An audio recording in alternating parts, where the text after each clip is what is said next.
Karen Kremer planira da se poroди дома, што се до неодамна беше невообичаено за сад. Предходните 2 деца ги родила во болница, но на второто породување сестрите го земале бебето и не го вратиле цели 3 часа.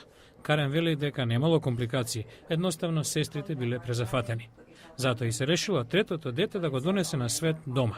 Бабиците за таа цел годишно посетуваат 50.000 домови во САД. Според најновите податоци, породувањето дома е во пораз за околу 3%. Медицинската сестра и бабица Мери Ен Ричардсон вели дека трендот толку добива на популарност што мора дури и да одбива нови клиенти. Ми се крши срцето, бидејќи се јавуваат, а ние им велиме дека сме презафатени цели 2 наредни месеца.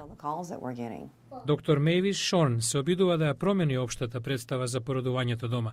Таа раководи со програма за обука на бабици при Универзитетот Вандербилт во државата Тенеси. Вели, многумина американци на тоа гледаат како на опасност од компликации, а не природен процес.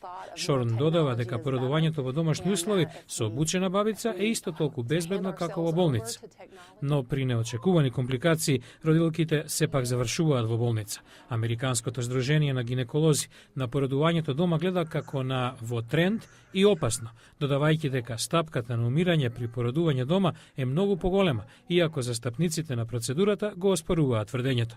Згора на се, во 10 од 50 сојузни држави, користењето на бабица при породување дома и натаму е незаконско. Стручњаците наведуваат дека тоа е најдобро само за здрави мајки со некомплицирана бременост и кај кои не се очекуваат компликации при породувањето.